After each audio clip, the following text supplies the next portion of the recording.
flooded with posts in Farsi from IDF accounts using the Iranian language and the language of the Iranian protest movements from 2 years ago, so especially the slogan "Woman, Life, Freedom," to call for regime change.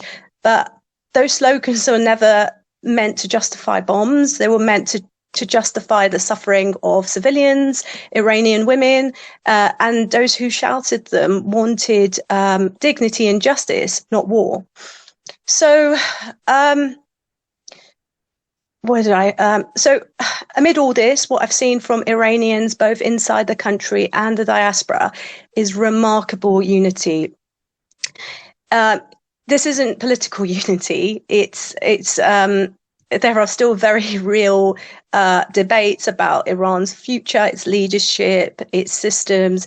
But right now, across the political spectrum amongst Iranians, people are united on one fundamental idea, that foreign bombs won't liberate us. Iranians don't want their futures dictated by missiles, invasions, or destabilisation campaigns disguised as solidarity. So let me speak about the issue that's constantly weaponized by the Western media, Iran's nuclear program. We're being told once again that Iran is on the verge of developing a nuclear program, but the International Atomic Energy Agency, the IAEA, has been clear there are no credible indications that Iran has a nuclear weapons program. That was their official assessment before these escalations even began. So what has Iran done? It's reduced voluntary cooperation with the IAEA. That was originally agreed as part of the JCPOA, the nuclear deal that Donald Trump tore up in 2018. So for years after that, Iran continued to comply with the deal's core provisions, but eventually it said, if the deal's dead, then why should we keep making concessions? Even so, Iran remains signatory to the Non-Proliferation Treaty, and the IAEA still monitors its nuclear sites. There is no legal evidence of weaponization. Meanwhile, there is one country in the Middle East with a confirmed nuclear arsenal, and that's Israel. It has hundreds of warheads. It has never joined the NPT. It allows no international inspection, and yet it is presented in the West as a responsible actor. That is double standards of the highest order. So the demands being made of Iran right now are to surrender, for compliance, for regime change. These are just unrealistic. They are dangerous. There is no military solution to this crisis. Iran will not and cannot surrender to conditions it knows will only bring more pain. So what's the path forward? Diplomacy, but real diplomacy. Iran has repeatedly said it's willing to accept limits on its uranium enrichment, allow extensive international monitoring, engage in regional security talks, but that has to be mutual. And that means it has to end the sanctions that are strangling the economy and civilians, and restoring Iran's full participation in global political and economic life, and ending the policy of permanent isolation. And if the West is serious about peace in the region, it must also hold all states accountable, including its allies. And that means finally addressing Israel's illegal wars, its undeclared nuclear weapons, and its current actions in Gaza, which the UN's own experts have said may amount to genocide. So what do we do now? Keep speaking up. We're not just being neutral. If we stay silent, we are being complicit. And I'm asking you, whether you're trade unionists, policymakers, academics, journalists, or just someone who believes in justice, do three things. Speak up. Say clearly that bombing Iran into collapse is not a path to peace. Demand diplomacy. Press your government to stop fueling war and start pursuing a deal, and challenge the narrative. Don't let slogans be co-opted. Don't let another war be justified on false pretenses. The Iranian people want peace, they want dignity, and they want the right to shape their own future, free from bombs, free from fear, and free from foreign coercion. Thank you. Thank you, Mariam. Free from bombs, free from fear, and free from foreign coercion. Absolutely. And so thank you, Mariam, for that very important introduction to our discussion this evening. Like everybody else here, all 408 of you online so far, I can't begin to imagine how it feels to have a loved one, a relative, who you're waiting for information from, who's in a zone which is being actively bombed as we speak. So to those of you who are late joining us, welcome to this very important webinar, No War in Iran, Stop Arming Israel, No to Nuclear Hypocrisy, organised by the Stop the War Coalition and the Campaign for Nuclear Disarmament. My name's Tom Monterena. I'm very proud to be the chair of CND. We are encouraging people to put questions into the Q&A function, and hopefully we will have time to address as many of those as possible. Our next speaker this evening needs very little introduction from me. It's Jeremy Corbyn, the independent MP for Islington North, and a very, very long-standing opponent of Britain's participation in war and of wars generally. He's also one of our vice presidents of CND. So over to you, Jeremy, and thank you very much.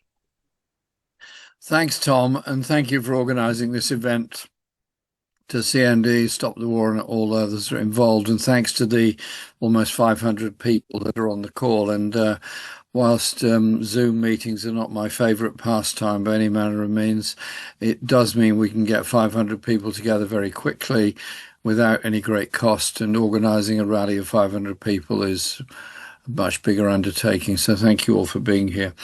I've obviously been in Parliament for the past few weeks, listening to a lot of things that are going on. And there's something deeply depressing about it. The Prime Minister produced the Strategic Defence Review report, which is not very long and not very detailed, not very substantial, very glossy, only 4 pictures of himself and lots of pictures of ships and missiles and so on. And it reiterates everything that Boris Johnson said and did, which was about repeating or reinventing Britain's global role. Goes on to say that the nuclear deterrent is a central part of that strategy, and goes on to say that we've got to be ready for every eventuality. The Prime Minister followed this up by saying we had to be ready for war, and the Chancellor of the Exchequer, having one week told us there was a 22 billion black hole, the next week told us that we had to be very careful how we spent money, hence £5 billion was taken from the Department of Work and Pensions budget by cutting the personal independence payments of people with disabilities and needs to get that personal independence support, and then miraculously found money for a huge increase in current defence expenditure and a long-term strategy of rising to immediately 2.5%, then 3%, then 3.5%, and now there are proposals to go up to 5%, which no doubt will come out at the NATO summit next week. So there you have it. Defence expenditure, roughly speaking, 80 billion a year, to rise by at least 13 billion a year in short order. A new generation of nuclear-powered submarines, a new generation of nuclear missiles. The word peace barely appeared in the Defence Review, and all the discussion is only ever about getting ready for war. And we live in a dangerous and very, very perilous time. The war in Ukraine grinds on, unwinnable by either side, hundreds of thousands of dead on both sides of conscripted soldiers. It has a sort of First World War unreality about it, that both sides will just continue fighting this war. There has to be serious proposals for a ceasefire. And I have floated the idea with a number of colleagues, including when I was at a left parliamentary meeting in Brussels last week, where we had a discussion about the militarization of Europe. I said it's time for the peace movement and left forces around the world to take an initiative and try and encourage and bring about some kind of talks that will lead to a ceasefire, then deal with the underlying issues between Russia and Ukraine at a later date. But anything's got to be better than the continued killing. We now have the even greater danger of a wider conflict. There's a danger with Ukraine and Russia because both have access in one form or the other to nuclear weapons. We now have the very dangerous situation in Iran, with the bombardment of Iran, the discussion of President Trump using bunker-busting bombs to destroy the nuclear research and facilities in Iran. And from that, obviously, spins out of control the danger either of a nuclear fallout just from the explosions that would take place, or something even worse than that. And as Marianne was pointing out, the other party in this, Israel, already arraigned before the international judicial process for genocide, acts of genocide in Gaza, for the starvation of children, which is a war crime, for the occupation of the West Bank, for the settlement policy, and for now a deliberate policy of starvation of the people of Gaza, has suddenly been turned into an ally of the West because it's deemed to be under attack from Iran, even though it launched a preemptive strike against Iran and was quite open that it was a preemptive strike. And the British troops have been rushed to the region. The RAF base at Akrotiri, already used for overflying to Gaza to send back surveillance information, which presumably ends up with Israel by some means or the other. And we are moving to an incredibly dangerous situation. So what do we do as a peace movement? Because as a peace movement, we're actually very big. We've got well over 1 million people have taken part in some kind of activity in support of the people of Palestine over the past 18 months. That's those that have been on demonstrations, national or local, written emails, signed petitions, been to meetings, undertaken public activities and so on. So you have a huge basically a huge block of people that are prepared to do something. The same applies all over Europe and indeed all over North America. So we do have a voice there, which we need to be using much more. But the danger is now that the US decides it's going to join in with Israel in the bombing of Iran. And Trump has already said that his mind isn't made up, but it'll be made up 1 second before he makes the decision, whatever that means or whatever that decision is. And he is claiming, as is the administration, that Iran already has access to nuclear weapons. They don't. Why am I so confident in saying that? Mainly because Iran says it doesn't have any, the IEA says it doesn't have any, and the CIA says it doesn't have any. So I think when you've got that group of people all saying the same thing, it's probably pretty likely to be the case.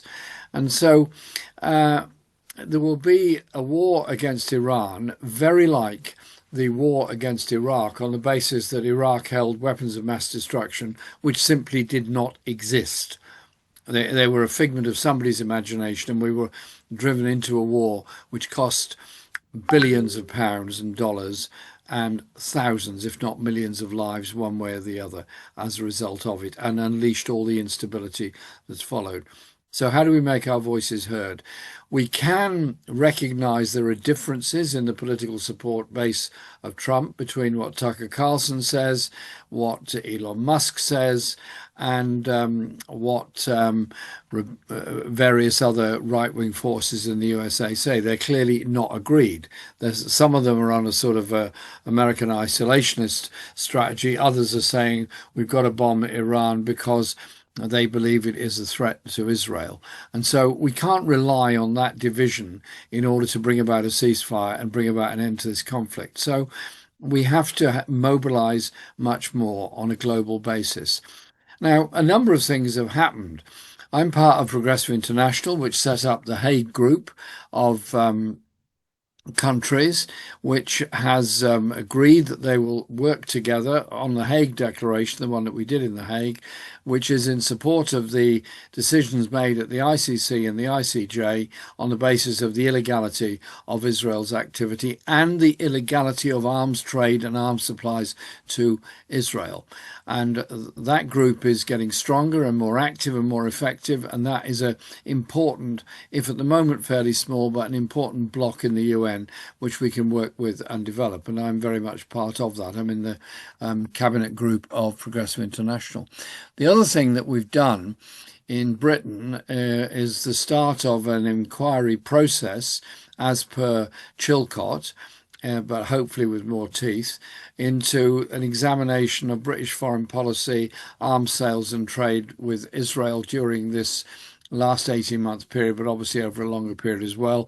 And I got a bill through its first stage in Parliament. I'm quite convinced it's going to be blocked for the next stage, but we're working on ways of continuing through Peace and Justice Project of leading on a bigger inquiry into all of this, which helps to give us the intellectual and political space and hopefully some media coverage which begins to question the role of the arms trade and the arms industry in the manufacture of British foreign policy.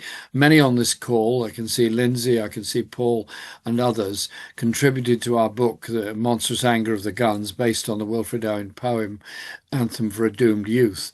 And we've been doing events all over the country to promote the book and discuss the contents of it. And they have helped to bring a lot of people into serious discussion about peace, arms conversion strategy, anti-nuclear strategy, non-nuclear defence strategy, and so on. So it is up to us all to be mobilised. And I'll finish on this. I'll be there on Saturday at the big march. There will also be a big event going on in The Hague tomorrow evening, and in particular on Saturday, saying much the same as us. There will be demonstrations outside the NATO Council of Ministers meeting the following week. And there is a European Foreign Secretaries meeting this weekend as well, which I hope there will be the appropriate noises made towards them. We have to mobilise people very, very rapidly. This is an incredibly perilous and dangerous moment. 60,000 already dead in Gaza, children being starved to death and killed before our very eyes, and the demonstration of the power of weaponry by Israel and to a lesser extent by Iran goes on before our very eyes as exchange of missiles takes place.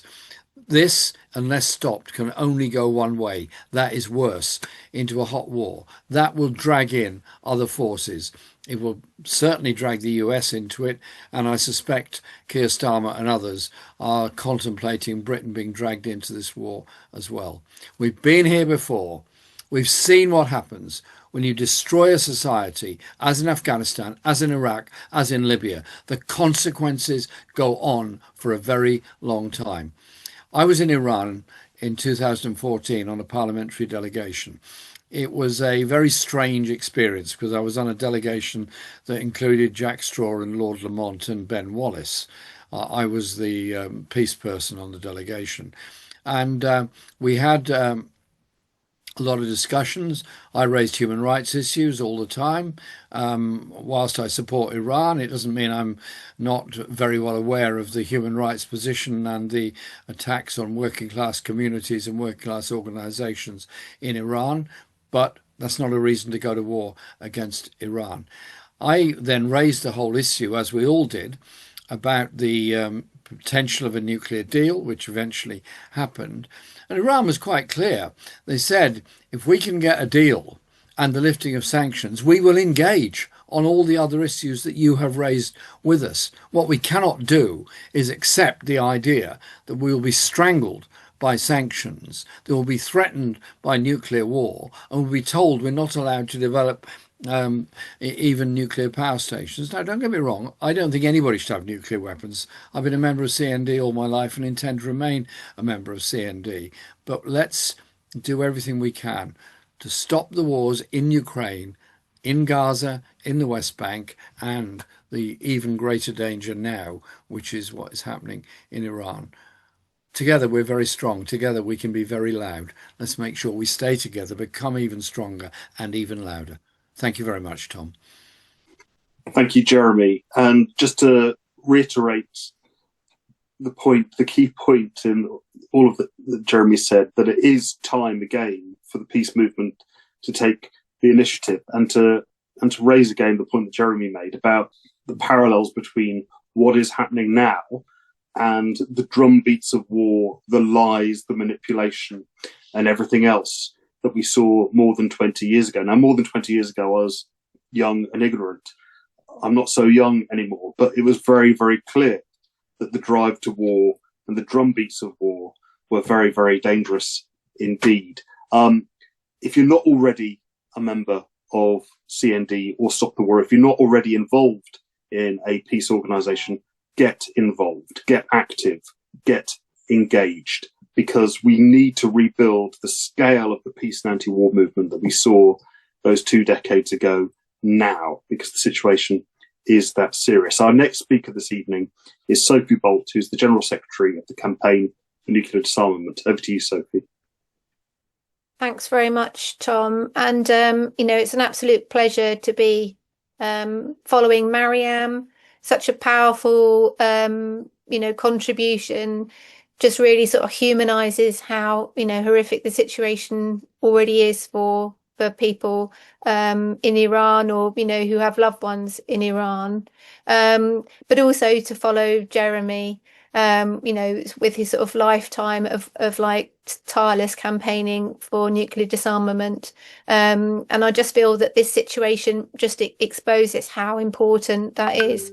I mean, as people have said, it's not even a week since Israel launched its illegal war on Iran, and now already the US is talking openly about joining it, and the Starmer's cabinet are doing the same. I mean, this is a really, really horrific but very rapid escalation that really risks dragging us all into a very, very dangerous war that could go nuclear. Trump's really shocking threats to assassinate Iran's supreme leader and calling for Iran's unconditional surrender, I think shows that Israel's sort of illegal war in Iran really isn't really about sort of Iran's nuclear program, but it's actually about the US and Israel having plans for regime change in Iran. And it's about intensifying the genocidal war against the Palestinians and basically sort of subordinating the entire region. As people have said already, like hundreds of people have been killed in both Iran and Israel.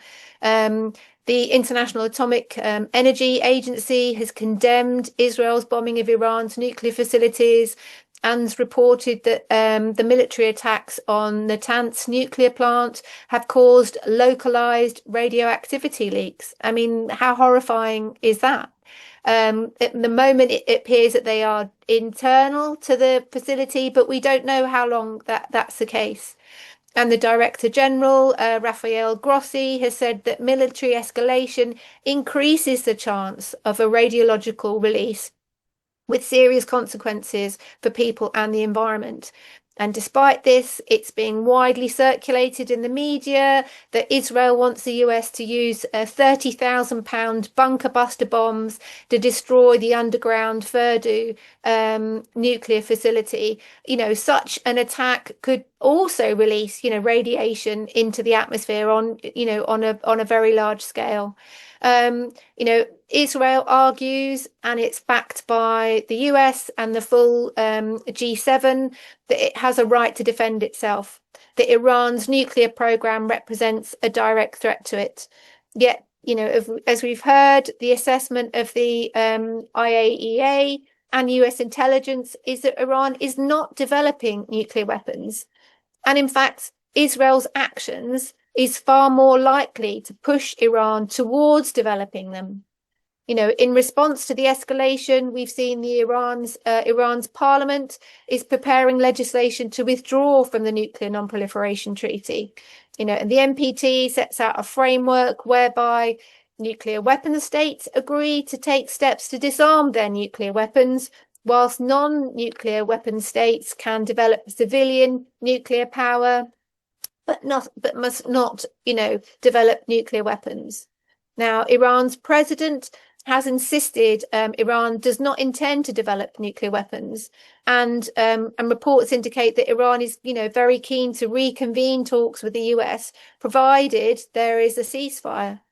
But this is a very concerning development. Iran withdrawing from the NPT, and it's clearly a direct consequence of Israel's military attacks. And US threats to join Israel's war on Iran, assassinate its leader, are more likely to precipitate Iran's withdrawal from the treaty. Today's editorial in The Guardian puts it this way: Israel does not appear to be striking Iran because US nuclear diplomacy has failed, but because it fears it might succeed. Now, I think this is giving too much credit to Trump. Because the reality is that both Trump and Netanyahu have repeatedly sabotaged diplomatic efforts to ensure Iran doesn't develop weapons-grade enriched uranium. In 2018, Donald Trump trashed the Joint Comprehensive Plan of Action, as Marianne was referring to. This was set up precisely to facilitate a peaceful process of ensuring Iran complied with very strict controls of its nuclear facilities in exchange for the US lifting crippling sanctions on the Iranian people. Basically sort of collective punishment on the Iranian people.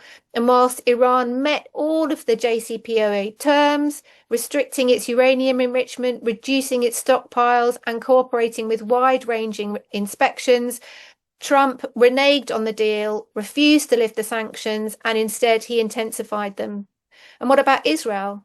When talks resumed under President Biden in 2021, I think it was, there is strong evidence that Israel carried out a cyber attack on the Natanz nuclear facility to sabotage these talks.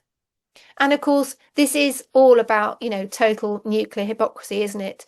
Israel has over 90 nuclear weapons, totally refuses any IAEA inspections, and its heritage minister threatened to use them against Gaza to try and to accelerate the genocide to the Palestinian people.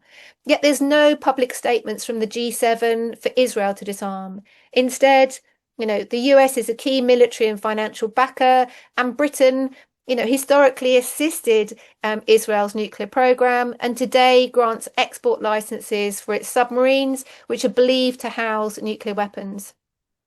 But this also exposes the wider nuclear hypocrisy of all the nuclear weapon states that have signed up to the NPT and beyond. So instead of taking steps to disarm its nuclear weapons, Britain is replacing and modernising its nuclear submarines, and it's trying to buy F-35A fighter jets so that it can launch US nuclear bombs too. And it even justifies the use of nuclear weapons to secure nuclear non-proliferation. That's what it's saying, that it feels that it has a right to use nuclear weapons against non-nuclear weapon states in order to secure non-proliferation. So it refers to any non-nuclear weapon state that has signed up to the NPT and is in breach of their non-proliferation obligations. Britain has a right to use its nuclear weapons against them. How is Iran, in this current situation, supposed to interpret such nuclear threats? And of course, such threats will do nothing to counter proliferation and everything to drive it. So on all levels, this threat to widen the war on Iran is an absolute disaster. As people have said, we can all remember the horror. We're still living with the horror of the Iraq War, a country half the size of Iran, in which over 500,000 people were killed and millions more were displaced. Such a war on Iran would be absolutely catastrophic. It would draw in other nuclear weapon states, increasing the threat of global nuclear war in a context where we know the threat of nuclear weapons being used is much higher. There's a great deal of discussion about normalizing the use of nuclear weapons. So it's absolutely critical that we maximise the pressure on the British government to step back from the brink. It needs to disengage with Israel. It needs to disengage with the US. We need maximum pressure on nuclear armed genocidal Israel. We have to secure an immediate ceasefire and return to talks to resolve the crisis through diplomacy. And that means putting more pressure onto Israel. So that means we need more sanctions and we need a full arms embargo now. But also it means we really have to strengthen the movement for global nuclear disarmament, which is behind all of this, is driving this, increasing threat of the use of nuclear weapons, where might is right and the world is organized, through those who have most power in the world, which has basically sort of, dragged us to this terrible situation that we face now. We need a new world order that's based on global cooperation and peace. And that is what we are all here to try and secure. So thanks very much. And yes, look forward to seeing everybody on Saturday. Thanks. Thank you, Sophie, and thank you for emphasising once again the reality of the situation is that there is one nuclear armed state in the Middle East, and that is Israel. It also happens to be a nuclear armed state which is carrying out a genocide and which has launched a war of aggression against Iran. Now, I don't know about you, but I regularly tune into BBC news broadcasts, and I don't think once I've heard the reality of the situation communicated in that way. Not once have I heard BBC news presenters or BBC commentators introducing the topic of Israel without linking it linking it directly to the fact that Israel is a nuclear armed state. And so facts matter. The reality matters. And one person who has done a huge amount over decades now to furnish the peace and anti-war movements with facts and with a dose of reality, along with some very incisive analysis, is Paul Rogers, who's an emeritus professor of peace studies at the University of Bradford and author of a huge number of important essays and books, one of which is staring down at me from my shelves over there, Losing Control, which is an essential read for those of us in the peace and anti-war movement. So I'll hand over to Paul Rogers now. Thank you, Paul. Thank you very much, Tom, and thanks for those very generous comments. I just want to spend a few minutes answering some very straightforward questions which are coming up all the time. How did we get to where we are? What does the Israeli government want? Not the Israeli people as a whole, but the Israeli government. What does the United States want? What is Britain's role? And can we really change things? On the first of how do we get here? Well, obviously, the situation in Gaza started at the time of Israeli independence with the Nakba, with probably 200,000 people, nearly a third of the total, ending up in Gaza.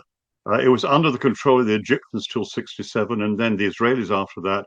But from about 20 years ago, after elections actually elected a Hamas government, which wasn't accepted by anybody, basically the Israelis took over and have controlled it more and more closely over the last 20 years. What has happened in the more recent past is a series of wars in Gaza, which we tend to forget about, 4 in all, before the current one. And that has led to about 5,000 Palestinians being killed and many, many examples of ruined districts in Gaza City and elsewhere. What happened very recently in 2023 was that the Israelis really were lured into thinking that they had things completely under control. And instead you had the 7th of October when the Israelis were hit and hit extremely badly. That really has galvanized a very anti-Arab mood within Israel. It's perhaps natural, but it has happened. And essentially it has given the Netanyahu government more or less free rein to do what it wants. What does the Netanyahu government actually want? Well, as far as we can tell, and let me stress this is not all Israelis, what it would like, and particularly the strong religious and other nationalist elements within it, would basically like Gaza as cleared of all Palestinians as possible. If possible, all 2.3 million of them evicted in some way to other countries outside of Israel. That's what it would like. What else would it like? Well, certainly it wants to show that it is easily the strongest military power in the region. Remember that Israel hasn't just been involved in Gaza and now in Iran. It has also been bombing in Lebanon, in Syria, in Yemen, and in the less recent past, even in Iraq. So Israel is very much in the business of trying to show that it is the regional superpower. In terms of Iran, well, obviously it wants rid of any sort of nuclear problem. It must feel that it is the only nuclear country in the region, but also it's becoming more and more clear that it wants actually to have regime change in Iran, either regime change or regime collapse, and they are different. That would be absolutely disastrous in many ways. At the same time, what is it the United States wants? Again, the United States government, and particularly Trump. Well, who can be sure about that? It is very strong in support for Israel for many different reasons. More and more Americans are getting very concerned about that. But essentially, Trump, I think, wants to take part in this war if he can, if he knows he can be sure that he personally will come out of it very well. And I think the odds are now moving towards direct American intervention. Remember, the United States already is a big player in the Israel war against Iran and other areas. It's a huge American radar system within Israel, actually run by over 100 American military personnel, which gives advance warning. And there are many other ways in which the United States is involved. And one of the worries is that the Iranians seem to be getting more of their missiles through into Israel than the Israelis or the Americans expected. And there have been a number of major bomb attacks, missile attacks in cities. That paradoxically is having the impact of actually making the Israeli government more secure, because the Israelis obviously are very concerned that this is happening even in their cities. Can we do anything about this? Are we in a position to do so? I think Britain is actually in a very important position. It is second only to the United States in the support that it has been offering Israel. And if you look at Declassified UK or Air Wars, for example, as two very good websites, they are full of information on this. And essentially, I think we have to be much more loud in our demands that Britain gets out of this, that it stops all weapons sales, that it stops supporting Israel in a multitude of ways, and recognises the state of Palestine. That at least would be a start, and we should be really going for that in a major way. Beyond that, there's much more we can try and do, but it seems to me that what we have to recognise is it is possible to have an impact. Let me take you back to February 2006, I think it was, when 2003, when there was all the concern about war in Iraq, and a massive demonstration in London took place. I think it was one of the biggest ever in British political history to stop that war. They failed. People failed to do that and were very bitterly disappointed. But there's pretty good evidence that 3 years after that, when the Americans under George W. Bush were looking at the possibility of going into war with Iran, in fact, they were desisted from this, both by the impact of the public information that was coming out, the impact of the public mood, and in Britain's case, the size of those demonstrations. I think ordinary people can make a much more effective counter than they realize, and we've got to use our power to every possibility.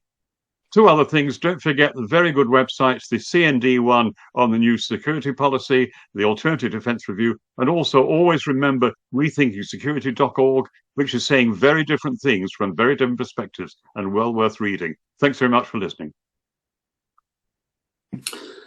Thank you very much, Paul. Excellent contribution. And I think the point that Paul makes about scrutinising and exposing and working against Britain's ongoing support for Israel, even outside of the current situation we have now and their ongoing genocide, is an important one. There are two public documents, a Memorandum of Understanding and a Roadmap 2030, which hint at some of the level of military cooperation between the United Kingdom and Israel. There's also an agreement which has never been published, which has never been scrutinised in Parliament. What does it say? What does it commit the United Kingdom to do? We get some hints of that around the fact that even in a period where Israel is conducting a genocide against the Palestinian people, IDF members, IDF Israeli soldiers are actively being trained in the United Kingdom. And that is just the tip of the iceberg.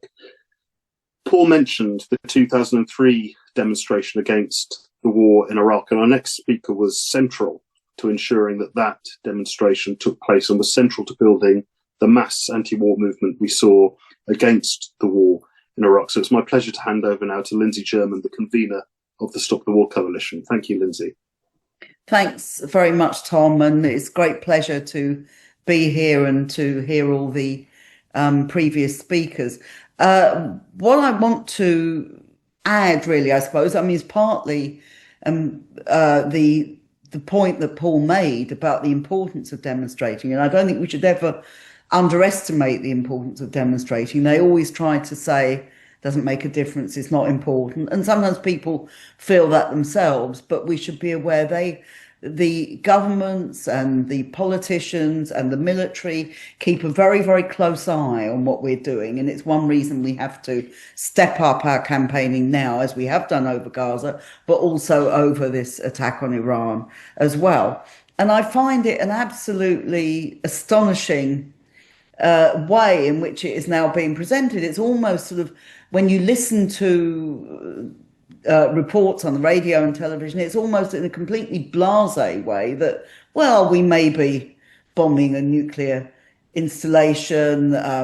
There's even talk not just of the bunker buster bomb, which some experts think won't even succeed in destroying that installation, but they're talking about Trump might even have to use a nuclear bomb, which of course might be a bit embarrassing even for Trump to have to use a nuclear weapon in order to stop Iran allegedly getting any of their own nuclear weapons. So perhaps they won't be able to do that. But, the talk of unconditional surrender, which we should remember, the way that the Japanese were treated in 1945 when they demanded unconditional surrender, 2 atomic bombs were dropped on Japanese cities. When you talk about regime change and the fact that the head of Iran doesn't deserve to live because one hospital in Israel has been hit, whereas, as we all know, every hospital in Gaza has been hit repeatedly over the last 20 months.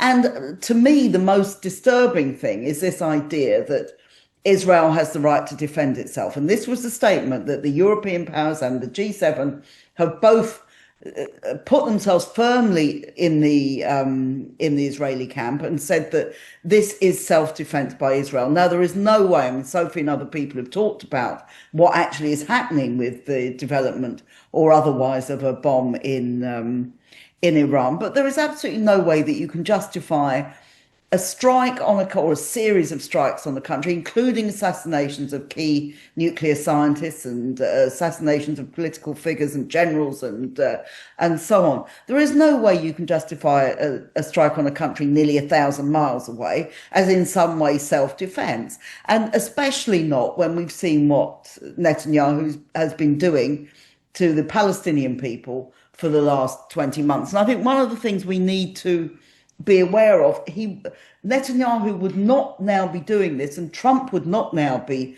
contemplating whether to drop these bombs if it were not for the fact that the impunity with which Netanyahu has been able to act over the last period in Gaza, the fact he's been able to preside over mass bombing of people, the killing of tens of thousands of people, the ethnic cleansing of people, the war crimes, on and on and on, and now the starvation of people in Gaza. All of this has been presided over by a completely malleable group of politicians across Europe and across the Western world. Now, we now have Trump doing this statement.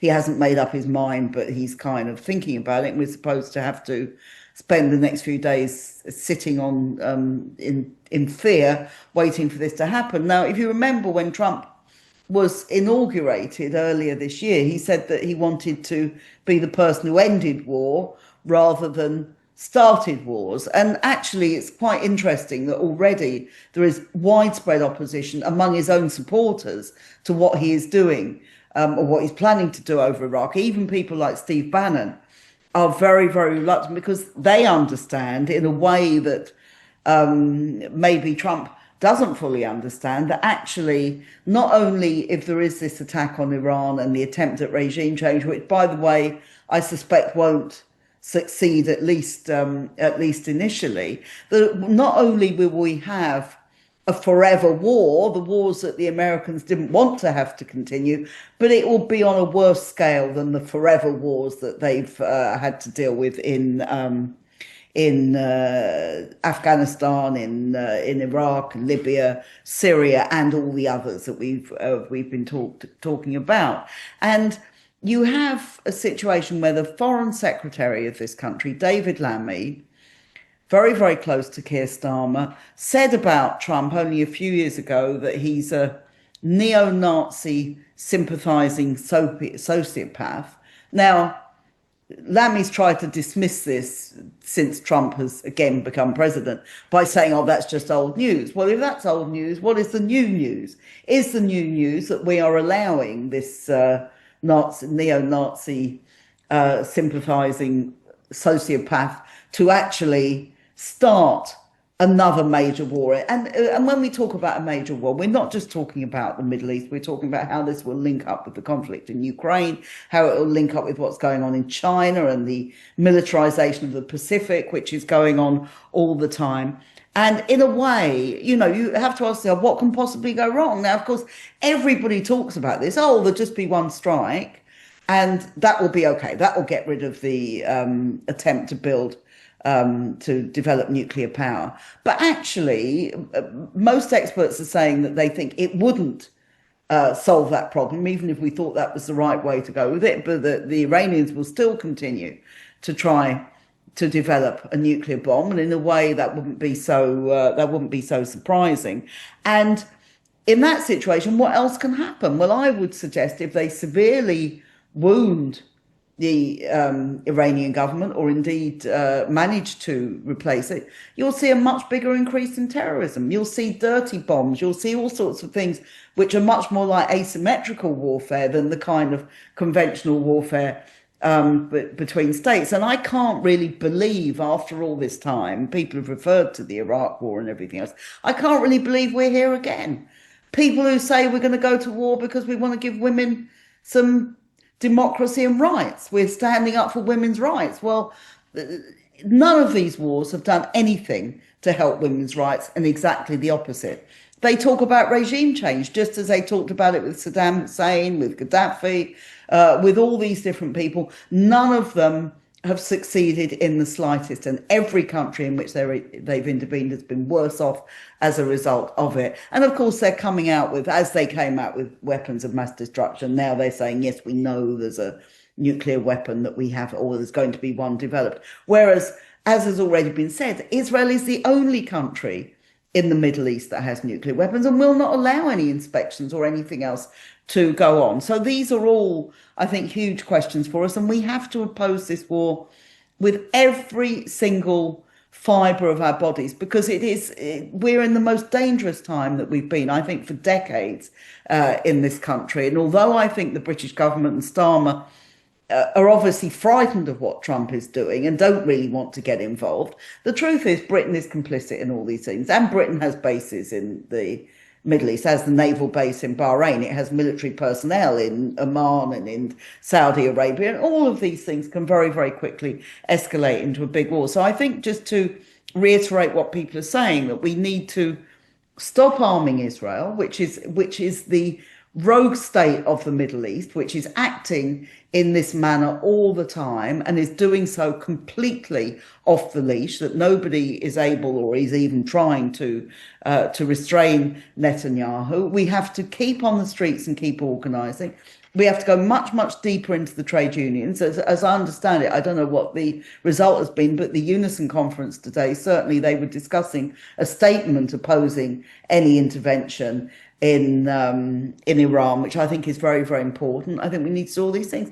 But mostly we've got to say to people, I think Marianne made this point right at the beginning, we've got to get this argument across. This is not about trying to stop nuclear war. Actually, it's a recipe towards making nuclear war a much, much closer reality, because it will lead to the greatest instability and the greatest threat of war anywhere. So please be on the demonstration if you can on Saturday, but please pass resolution through your union branch, hold meetings to stop the war on CND, join Stop the War on CND, do all these things. We've got to create a really mass movement. We have a mass movement around Palestine, and that's incredibly important for us, but we've also got to build it round Iran and round all the other attacks that are going to take place over the next few years. Thank you.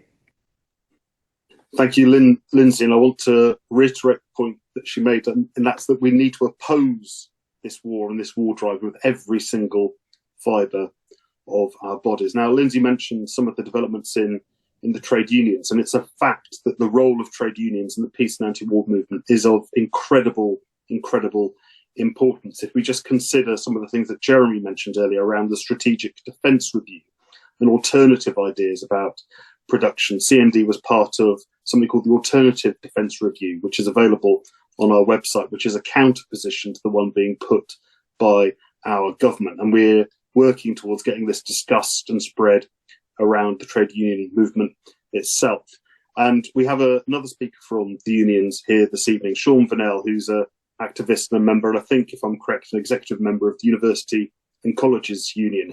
Sean's also a very long-standing activist and has been involved in peace activism for a very, very long time. And in terms of what the trade unions can do, CND and the Stop the War Coalition and others have been promoting the slogan of welfare, not warfare, because every single penny that is spent on the drive to war, preparing for the sorts of things we're seeing in the Middle East right now, not to mention the plans contained in Starmer's Strategic Defence Review, are paid for by working people, are paid for by the most vulnerable people in our society. And whilst children live in poverty in this country, our government is committing to spending extra tens of billions of pounds on machines of death, destruction and genocide. So I'm going to hand over to Sean Vernell now from UCU. Thanks, Sean.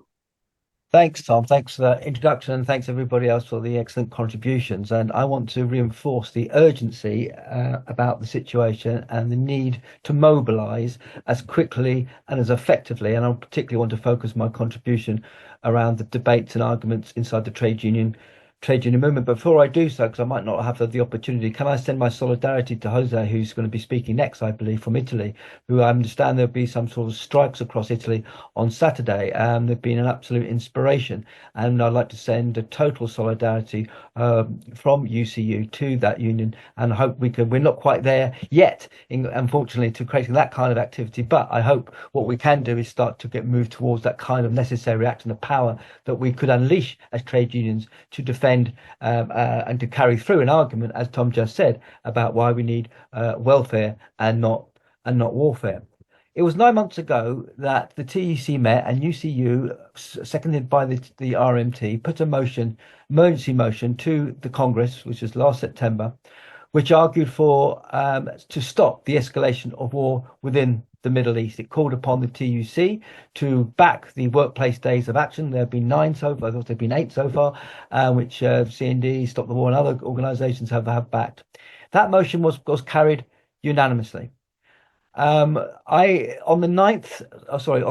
2nd of July, there will be the 9th day of action, workplace day of action. That's sort of Tuesday, and that has got to be the biggest one we have done yet. We've involved thousands of trade unionists in those days of action. We have involved hundreds of different trade unions and workplaces and so on. But we've got a challenge now tonight that we're setting out to say that on the Tuesday, the July the 2nd, that we want to see that workplace day of action. It can be walkouts, it can be selfies in your workplace if you haven't got that level of organisation, lunchtime protests, whatever you think is appropriate in your workplace to do something to demand the end to genocide and to ensure that there is that we stop the war in Iran for all the reasons that have been outlined and so eloquently put thus far.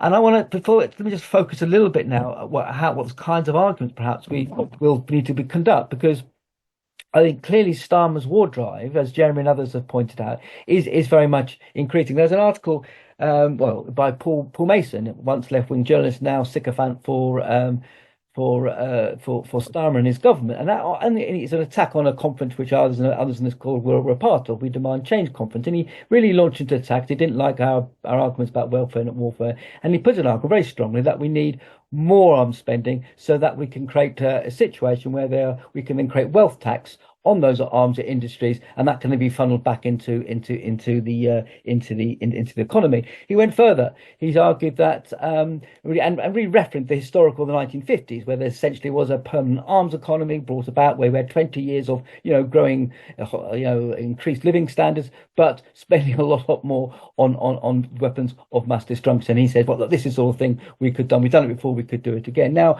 take aside there's no sort of understanding that the real need here is for international cooperation and collectivism and not more weapons of mass destruction. It seems to take that side of the point. The idea that you could repeat what took place in the 1950s today with an economy which clearly is far, far weaker, far, far more in crisis, is clearly laughable, even if it's desirable, which it isn't. It's quite clear that even the jobs that will apparently be created which is the argument being put by Starmer, will not create mass jobs at all. It's a complete, smoke and mirrors argument, and one which we inside the trade union need to take on. There clearly are people inside which every year for the last number of years we've tried to take it on. Last year's TUC conference, we passed very important motions on Israel and one I've mentioned about stop escalation. But there's a real debate led by the GMB and Unite leaderships to try and ensure that they praise and want to push more arms spending because they have members in those industries. I mean, Shan Graham is an example of this, a trade union leader who's quite contradictory. On the one hand, he's very, very vehemently against the attack really against Starmer and austerity, and makes some fantastic speech about it, but at the same time is very in support of more money being poured into the arms industry and so on. Despite that, I'll clearly mean many of our members in the health industry who work in health at the hospitals and so on will actually face far more attack because the money will come from their pay packets, it will come from their jobs, it will come from the local government workers and education and so on and so forth to pay for those weapons of mass destruction. And I think the argument we've been trying to carry inside the Stop the War movement and Stop the War movement, inside the labour and trade union movement more generally, is this. Because this has thrown us up time and time again, that those of us who campaign for peace, those of us who campaign for less spending on arms, are diverting the argument from the economic arguments that workers face over conditions, austerity and so on. And we've argued nothing be further from the truth. In fact, those who try to straddle the horse on the one hand saying we need more arms spending and then at the same time we're against cuts in welfare actually weaken the ability for our working class in this country to defend their conditions of service, their pay and their wages. Why? Because a workforce that is divided divided by racism, by transphobia, whatever the divisions are, sexism and so on, and the question of war, if they believe that we have a national interest to defend our Union Jack against the threat of military attacks from Russia or wherever it might be, then clearly we will be much more in a situation, or a much weaker situation, to be able to defend our conditions of service. So the battle, if you like, for all the pay and conditions and a battle for peace aren't separate things. They go hand in hand together. And those trade unions and those workplaces, I know from my own experience, who've managed to not only fight over the conditions of service, but ones who are most likely to be able to defend their members on these questions are also the ones that have been at the forefront at defending and fighting for peace and justice and against genocide and for peace in the Middle East and so on. So that motion that was passed 9 months ago, now the TUC have actually supported the last days of action. Now we need to act that motion much more effectively than we have done in the past. That's why I say we are calling for the demonstration, so the protest outside the workplaces on the day. We've also asked for, on the demonstration on Saturday, that we have a trade union block. We're asking people to bring as many trade union banners as possible to that demonstration. I generally believe that we've spoken a lot here about it. Tom mentioned it, that sometimes we feel that are we making a difference? And a lot of my people in my workplace said they've been on every single protest, every single workplace. Is it making a difference? And somebody turned around in one of our meetings said, well, think about it this way. Just imagine if we hadn't protested. protest. Just imagine there wasn't millions on the streets. Just imagine we hadn't had thousands of people in our workplaces organising for stopping genocide and so on. What would it be like? What would it be like for those inside Gaza at this moment at the time and think that nobody supports them? So I think that's a powerful argument. I think we are making a difference. It's quite clear at the top of the society, there are clearly much more, the weight of pressure to stop genocide has clearly altered very, very drastically. So solidarity to everybody, and I hope everybody, I see you on the demonstrations, and hopefully everybody can do what they can for the 2nd of July. Thank you, Sean. And the voice of trade unionists and trade union activists is incredibly important in everything that we do. And in fact, in Britain, on a number of occasions in the past, trade unionists have taken decisive action. They've passed resolutions, yes. They've agreed to certain positions, yes. They've mobilised for demonstrations, yes. But there have been a number of high points where British trade unionists, industrial workers and others have taken decisive strike action and so-called illegal action in opposition to war. They did it over nuclear testing. There was a huge wave of protest and action around the time of the Iraq war.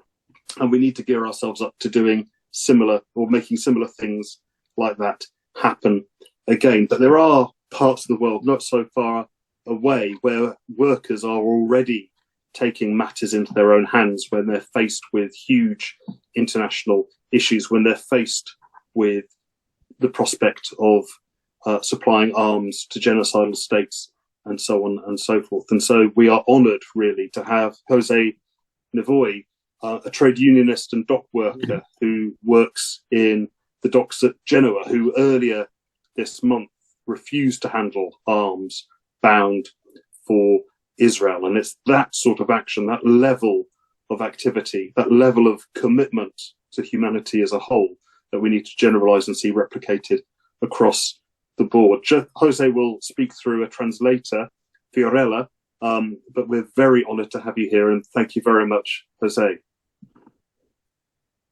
Ciao a tutte e a tutti, grazie a voi dell'invito ed è sempre un piacere partecipare a questo genere di iniziative che sono molto importanti.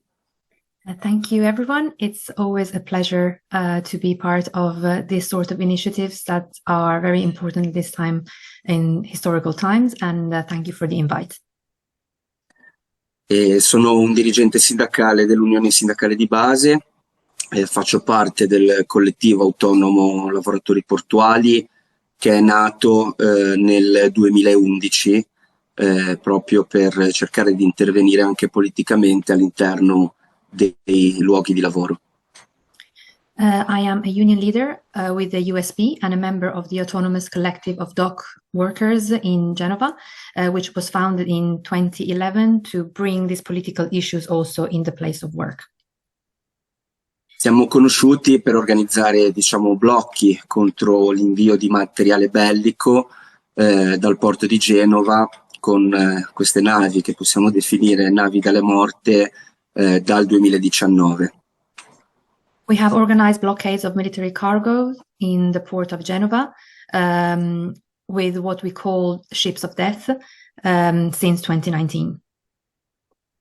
Negli ultimi, diciamo, 18 mesi abbiamo cercato di costruire un coordinamento internazionale, questo grazie all'FSM, in inglese credo che sia WFTU, che è l'organizzazione internazionale che ci rappresenta come USB, come l'Unione Sindacale di Base.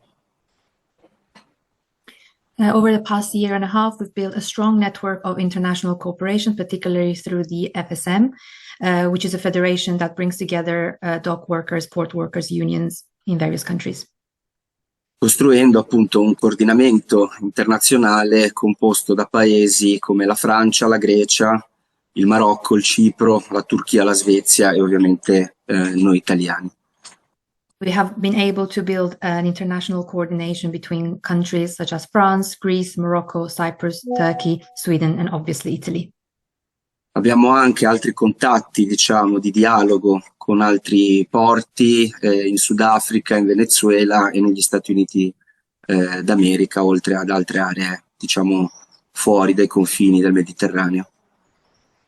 We have also established dialogues with other port workers in South Africa, in the US, Venezuela, and beyond the Mediterranean area. La nostra lotta ovviamente nasce da quelle che sono le rivendicazioni sindacali, per anche poi trasformarsi in rivendicazioni più politiche, come appunto il blocco delle armi. So our fight is rooted in labor struggles, but of course it's deeply political, and this is why we're doing the blockade of the cargos and the military cargos in particular.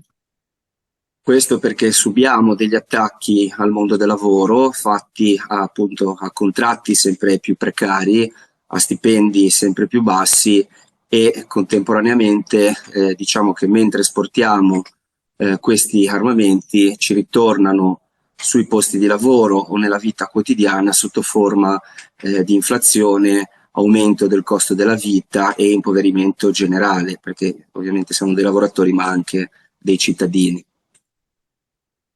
As workers, we face increasingly precarious and poorly paid contracts, but while weapons leave our ports, war comes back at us in our homes in the form of inflation, rising living costs and social impoverishment. Quindi per noi appunto fermare il traffico di armi è un atto politico, un gesto di solidarietà internazionale anche. So for us, stopping the arms trade is not only a labor act, it's an act of solidarity and international resistance. Negli ultimi mesi ovviamente ci siamo concentrati di più verso quelle che sono le armi destinate a Israele e proprio la settimana scorsa è partita questa battaglia che ha preso una svolta molto importante anche rispetto a quello che è il coordinamento internazionale di cui dicevo prima, appunto con la solidarietà che si è attivata tra i francesi del porto di Fos-sur-Mer e appunto noi di Genova.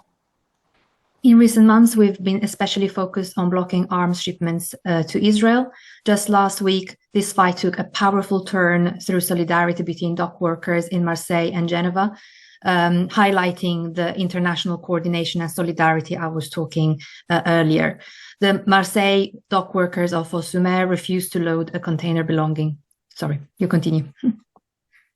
Infatti, appunto, i lavoratori portuali di Fos-sur-Mer in Marsiglia si sono rifiutati di caricare questi 3 container della compagnia ZIM, che è una compagnia di bandiera israeliana, appunto, proprio perché c'era il sospetto che fossero carichi di armamenti e poi di fatto erano pieni di armamenti diretti a Israele.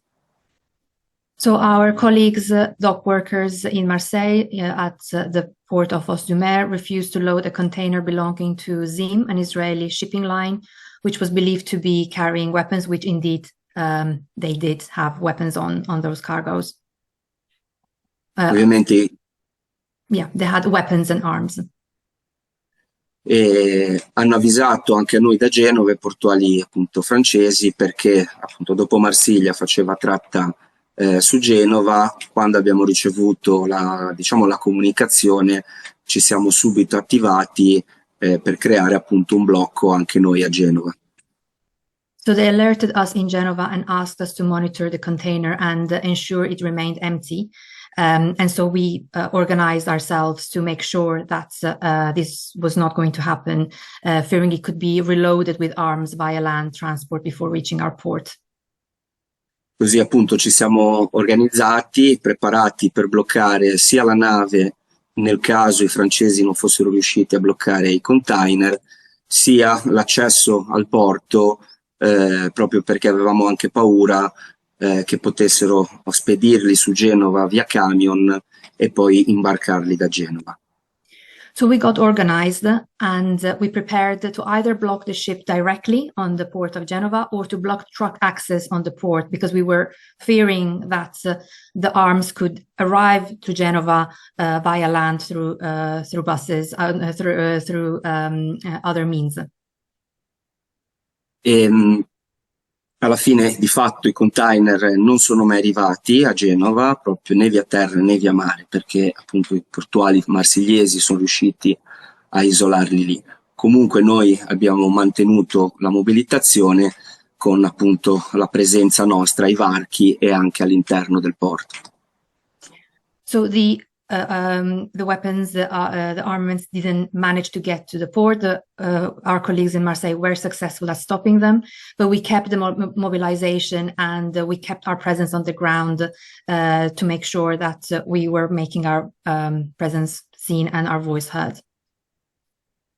Appunto, la giornata è stata molto partecipata ed ha funzionato anche grazie al collegamento, diciamo, che in questi anni abbiamo mantenuto anche con gli studenti, proprio perché crediamo che anche le università siano complici di quelle che sono il riarmo che stiamo vivendo ormai da troppo tempo in Europa, con due organizzazioni nello specifico. Una è Cambiare Rotta, che come dire, organizza gli studenti universitari, e l'altra è OSA, che organizza gli studenti delle superiori. So it was a very strong mobilization that came together within just a few hours.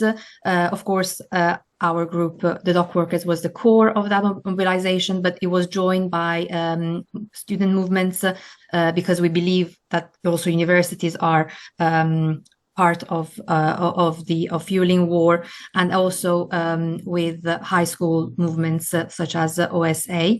And this was possible through consistent dialogue and coordination, bringing together workers and youth in a common struggle and highlighting the complicity of these different sectors in warmongering. E per chiudere aggiungo che domani saremo di nuovo in sciopero generale, dove partiremo da uno dei varchi del porto di Genova per andare poi in corteo a contestare appunto la compagnia ZIM situata qua a Genova, e il 21 saremo a Roma a una grande manifestazione organizzata appunto per chiedere lo stop al genocidio che sta subendo il popolo palestinese, contro il riarmo europeo e contro la NATO. Grazie a tutte e a tutti. So to conclude, I would like to say that tomorrow we will have a general strike, which will also see a demo moving towards the establishment or the buildings of ZIM. And also on the 21st of June, we will be in Rome for a national demonstration that demands the stop of the genocide that is happening. Thank you very much for the invite. Thank you massively, Jose, and thank you, Fiorella, for that contribution. Incredibly inspiring, but also incredibly important lessons to draw for us all. So time is running short. There have been a large number of questions put in the chat. So I'm proposing that I summarise some of those and then invite our speakers to come back in the order that they spoke to close the meeting. And there was one big theme throughout a lot of the questions and answers, and that is exactly what can we do? Yes, we can protest. Yes, we can go on demonstrations, but what can we as individuals and in our communities do to rebuild and reinvigorate the anti-war movement across the country? So that's point number one. There was a question around parliamentary process, which is an important thing in the domestic sense in this country. So what process would Keir Starmer have to go through if he did decide to commit the UK to taking part in Israel's war against Iran? A second question was, is it reasonable, and this is, in my view, an important point to raise, is it reasonable for Iran to agree to talks with a country that's threatening to bomb it? Where does military action, in other words, leave diplomacy? And last question really from Shaz, which is vital for me. How can we convince our friends to join the anti-war movement? So let's go back to our speakers. Jeremy's had to leave us, so I'm going to ask Mariam to come back in just for a couple of minutes on those points, please, Mariam. I will answer the question on what British people can do to support Iranians, Palestinians, or those who have been oppressed by Israel. And first and foremost, supporting demonstrations is vital. Movements like CND, Stop the War, PSC have kept the call for peace and justice alive when others have stayed silent. Protesting publicly shows that people care and that we're watching and we won't accept war being waged in our name. So yes, show up, speak out and stand in solidarity. visible resistance matters, but you must go further, challenge misinformation whenever you see it, online, in conversation, in the press, share trusted sources, especially from independent journalists and voices directly affected by this conflict, push back on spin against lazy justifications for war. Next, I would say contact your MP directly and repeatedly. Don't just sign a petition. Write, call, book a meeting, demand that they speak in Parliament, demand that they call for an immediate ceasefire and diplomatic resolution. Tell them clearly, if you support war crimes, if you stay silent, I will not vote for you. That is your democratic right, and it carries weight. So yes, demonstrations do matter deeply, but they're just a beginning. What we do in between protests, how we speak, how we share our thoughts, how we organise, that's where long-term power lies. Thank you, Mariam. Absolutely, demonstrations are of vital importance, and let's get as many people as possible to London this Saturday. I'm going to call in Paul Rogers next to respond. Thanks, Paul. Thanks very much. I think all I do is follow on directly from Mariam and say this is one of those rare occasions where you should go and try and speak to your MP, particularly if that MP is Labour. This is one occasion when I think it might have an impact. If you're well enough informed and competent to say to them that they've got to recognise what's happening, that Labour will not deserve to get anybody's vote in the next election if they don't change their policies on this of all policies. And I think, you know, if you get to see your MP in the next couple of weeks and make a point of doing it and nagging them, I think this is one of the rare occasions where it could have an impact. Thank you, Paul. If you're a constituent of Islington North, then you already know what your Member of Parliament thinks. Sean, over to you next.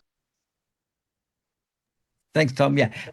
Yeah, just to reinforce, I do think that taking the argument into the into your workplaces, into union branches, deepening it and broadening it, all the arguments that have been rehearsed tonight are really important. As Mariam said, pushing back on the weak arguments that the government are putting forward.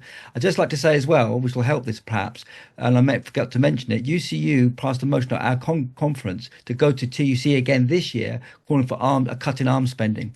We'll be creating a petition around that, so branches can use that to create that debate and so on. Hopefully, we can take that argument to the heart of the TUC to make sure we can win this argument about war is not good for any worker in this country. So look out for that as well. But yeah, deepen the movement inside the workplaces and invite anti-war activists to speak at your branch meetings.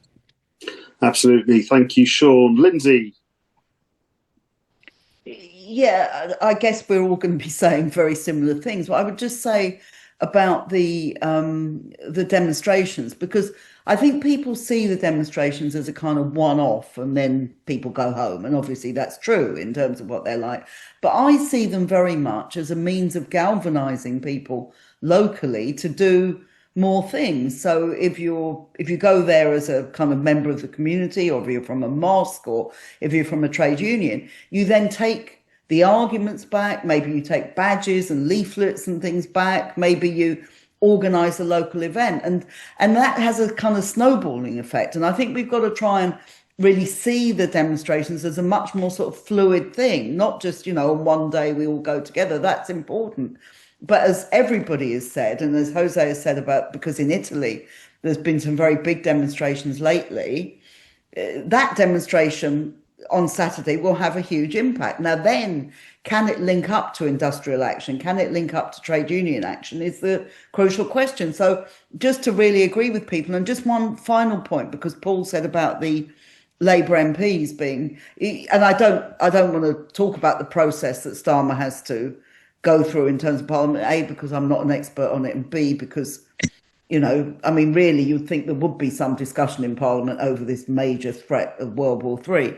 But what I do think is, I think Starmer's under a great deal of pressure in this country over these questions. That on the surface, people look like they support him, but if you look at the opinion polls, they're not good for him over these questions.